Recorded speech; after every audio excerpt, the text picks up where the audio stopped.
Doctor గారు, మా అమ్మగారి వయసు 55 సంవత్సరాలు. తనకి ఈ మధ్య ఛాతీలో మంట, నొప్పి, గుండె దడగా ఉంటుంది. డాక్టర్ని సంప్రదిస్తే ఎకోకార్డియోగ్రామ్ చేసి మా అమ్మకు అయోటిక్ స్టెనోసిస్ సమస్య ఉందన్నారు. ఇప్పుడు మా అమ్మకు ఎటువంటి చికిత్స ఇప్పించాలి తెలియచేయండి అని అడుగుతున్నారు.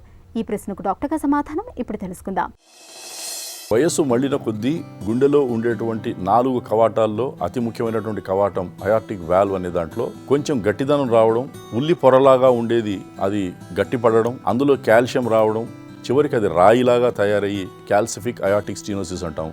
దాంతో ప్రతి గుండె కొట్టుకునేటువంటి కదలికలో కూడా తెరుచుకొని మూసుకోవాల్సినటువంటి ఆ లీఫ్లెట్స్ ఏవైతే ఉంటాయో అవి సరిగ్గా పనిచేయకపోవడం అనేది వయసుతో వచ్చేటువంటి ఒక రోగం. దాన్నే క్యాల్సిఫిక్ అయార్టిక్ స్టెనోసిస్ అంటాం. అయార్టిక్ స్టెనోసిస్ అనే దాంట్లో మనం చూస్తే 3 రకాల స్టేజ్లుగా అనుకోవచ్చు. ఒకటి మైల్డ్, రెండోది మోడరేట్, మూడోది సివియర్. సివియర్ అయార్టిక్ స్టెనోసిస్ ఉందా లేదా అనేది మీరు తలకాయలు పగలగొట్టుకోకలేదు, డాక్టర్ చెప్తారు. ఎవరికైనా సివియర్ అయార్టిక్ స్టెనోసిస్ ఉంది అంటే వాళ్ళకి అయార్టిక్ వాల్వ్ని తీసి కొత్త వాల్వ్ని పెట్టాల్సిన అవసరం ఉంది. అయితే 80 సంవత్సరాల లోపల ఉన్న వాళ్ళకి లేదా 80 సంవత్సరాల పైబడి వాళ్ళకి ఆరోగ్యపరంగా ఇంకా వేరే కోమార్బిడ్ ఫ్యాక్టర్స్ ఉన్న వాళ్ళకి ఈ 2 గ్రూప్స్కి కూడా ఈ రోజుల్లో సేఫ్ ట్రీట్మెంట్, అది సురక్షితమైనటువంటి చికిత్సా విధానాలు లభ్యమవుతున్నాయి. అయార్టిక్ వాల్వ్ రిప్లేస్మెంట్ అనేది మనకి చాలా విరివిగా మన తెలుగు రాష్ట్రాల్లో దేశమంతటా కూడా దొరికేటువంటి ఈ శస్త్రచికిత్స.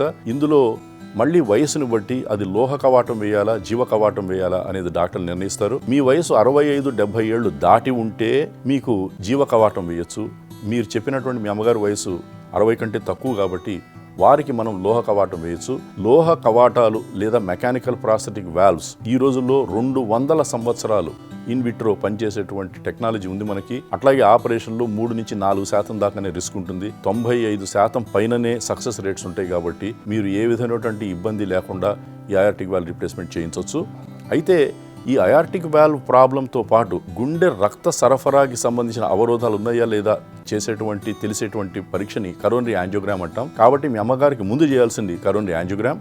అందులో కనుక అవరోధాలు ఉంటే ఈ అయార్టిక్ వాల్వ్ రిప్లేస్మెంట్తో పాటు అంటే కవాట మార్పిడి చికిత్సతో పాటు కరోనరీ ఆర్టరీ బైపాస్ సర్జరీ కూడా చేస్తే 2 ఇబ్బందులను ఒకేసారి తొలగించవచ్చు. 85 ఏళ్లు దాటి లేదా అనేక రకాల ఇబ్బందులు ఉండి గుండె చాలా వీక్ అయిపోయినటువంటి ఎవరైతే రోగులు ఉంటారో వాళ్ళకి టావర్ అనేటువంటి ఇంకొక చికిత్సా విధానం ఉంది. దానికి ఆపరేషన్ లేకుండానే అయార్టిక్ వాల్వ్ మార్చొచ్చు. కానీ అందులో జీవ కవాటం మాత్రమే వేయగలం, మెకానికల్ వాల్వ్ వేయలేం. మీ మదర్కి అది నా ఉద్దేశం సూటబుల్ కాదు, ఎందుకంటే వారి వయసు 55 సంవత్సరాలు అన్నారు. కాబట్టి మీకు బెస్ట్ ట్రీట్మెంట్ అనేది సివియర్ అయార్టిక్ స్టెనోసిస్ అయితే లోహ కవాటంతో అయార్టిక్ వాల్వ్ రిప్లేస్మెంట్ చేయడం +- కరోనరీ ఆర్టరీ బైపాస్ సర్జరీ, అది కరోనరీ యాంజియోగ్రామ్లో తెలుస్తుంది. అట్లా కాకుండా మైల్డ్ అయార్టిక్ స్టెనోసిస్ అంటే ఇంకా ప్రాథమిక దశలోనే ఉంటే మీరు ప్రతి 3 నుంచి 6 నెలలకు ఒకసారి ఎక్కువ చేయించుకొని దానితో ఈ అయార్టిక్ స్టెనోసిస్ పెరుగుతుందా లేదా అదే విధంగా ఉంటుందా అని తెలుసుకొని డాక్టర్ల పర్యవేక్షణలో మాత్రం మీరు జీవితాంతం ఉండాలి. అది మైల్డ్గానే ఉంటే కొంతమందికి ఆపరేషన్ అవసరం ఉండదు. అది కానీ అది మోడరేట్ సివియర్ అయితే సిమ్టమ్స్ ఉంటే